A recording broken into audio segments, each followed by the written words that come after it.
Hey, it's Kappy, and this is Beyond the Plate, Heard, the audio newsletter where I share what's on my plate, literally and figuratively. From culinary insights to restaurants and recipes, it's everything I'm seeing, tasting, and talking about in just a few minutes. This isn't a peer-reviewed culinary journal, it's just my take on what I'm into at the moment, so let's dive in, and I hope you all take something from my plate.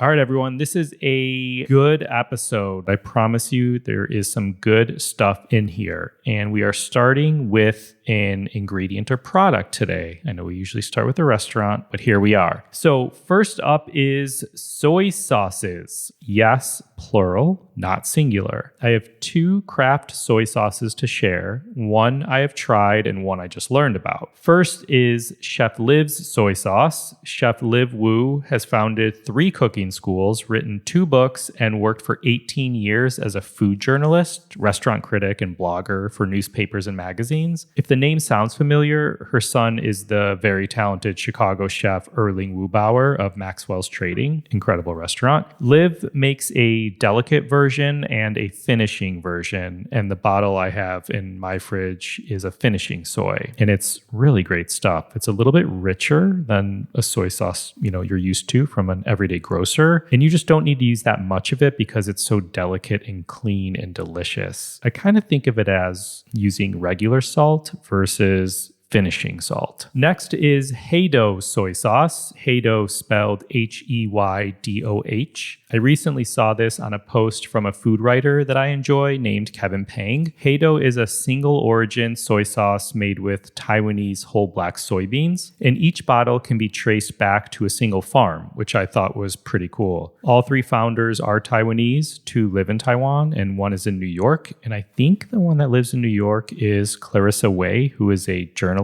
and an award-winning author. Anyway, they also have 2 types, a classic and a silky, and the silky being a finishing soy like we spoke about before. You can find all the links and handles I mentioned in the show notes. Next is Motorino Restaurant. Motorino is a London Italian restaurant in, London. This restaurant has no relation to the Motorino in New York City or Hong Kong. I learned about this restaurant in our Beyond the Drink episode last week with Simon Ford, co-founder and co-creator of Ford's Gin. He was recently in London and raving about this meal he had. And Simon travels to some great cities and countries and eats well, so I trust his take. So this Motorino in London is a collab between Irish chef Luke Ahern and Stevie Parle. It's their joint vision of a modern London Italian restaurant. It's in the Fitzrovia district of central London, and it looks so delicious and making me want to go to all the restaurants that these 2 guys are associated with. Next up is not really one recipe, but many. It's actually a book called Cookies. Cookies is a new book from New York Times Cooking and curated by Vaughn Vreeland. If you don't know Vaughn, he's a writer, recipe developer, video series host, and producer for New York Times Cooking, and he's the co-creator of Cookie Week. Cookies, the book, is really an incredible collection of cookies and some other treats. There are classics, but there are also new, fun, creative cookies. And this book has recipes for a seasoned home cook, as well as beginners in the kitchen. How do I know all this? Well, I had the pleasure of moderating a conversation with Vaughn at the Bookseller bookstore when he came through Chicago on book tour. And we will be airing that discussion as a live Beyond the Plate episode this coming Wednesday. So Cookies is a great book to add to your collection and a great gift for someone who loves to bake. And of course, I'll share the link to the book in the show notes. Next up is Chicago Chefs Cook. Chicago Chefs Cook is a nonprofit that brings together Chicagoland chefs to raise money for humanitarian causes, both locally and globally as well. I always say we started Beyond the Plate podcast to shine a light on the generosity of the culinary community, and this nonprofit is really the epitome of that. If you are a chef in Chicago, you know about this organization. Some of their events have included Chicago Chefs Cook for Ukraine, Chicago Chefs Cook for Puerto Rico, Chicago Chefs Cook for Los Angeles. You get the picture. I was recently reminded of this organization when I saw a social media post from Galit and Cafe Yaya related to a new campaign called Eat Near, Eat Here, which is setting out to lift up local restaurants around the city. So check out Chicago Chefs Cook. Next up is the Taste Curators. The Taste Curators are a wife duo, Lish Styling and Abby Cook, who showcase connections between food, fashion, and color. What does that mean? So, I know Lish from the food world, and she is not only very funny, but a really talented cook. She worked with Giada De Laurentiis for many years, and she has her own cookbook and just knows her stuff. And her wife, Abby, has worked deep in the lifestyle fashion trend space. So together, they do a lot of things. They do collabs and events and classes. But what I wanted to shout out was a cookbook series they have called Palette.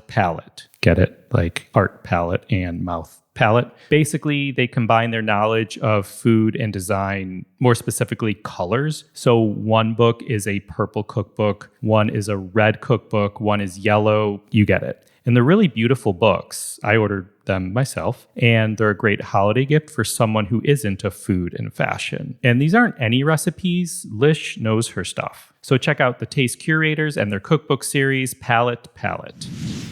Next up is Hedley & Bennett's new corduroy collection. Okay, Hedley & Bennett is an apron and kitchen gear company out of LA. It was started in 2012 and founded by Ellen Bennett to be really the best looking aprons, but also be super functional and super comfortable. Ellen, who is a fireball of energy and a collab queen, cooked in great kitchens in Los Angeles. And if she sounds familiar to you as a listener, I served on the PepsiCo Foods Culinary Advisory Board with her, and we did a fun bonus episode with her last season. So the corduroy collection. These really caught my eye because I think it's a brilliant idea, and they are just really good looking aprons. Not to mention, I have a running joke with my older brother who actually tried to coin a national corduroy day back in the 90s. Bad news for my brother, there has since been one that was established. Nonetheless, check out the corduroy collection of aprons. Great gift for the holidays too.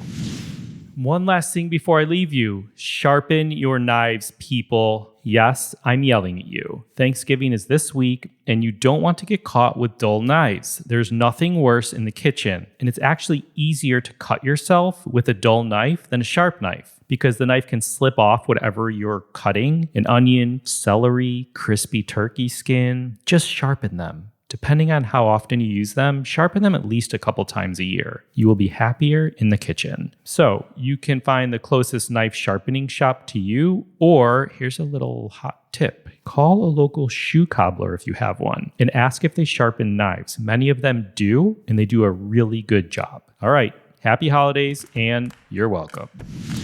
Thanks for listening to Heard, a production of Beyond the Plate. You can find all the links and handles I mentioned in the show notes. If you like this, then tap the follow button and tune in for more Heard, where I share what I'm seeing, tasting, and loving lately in food and hospitality. And if your friends and family may enjoy it, I hope you'll share it with them.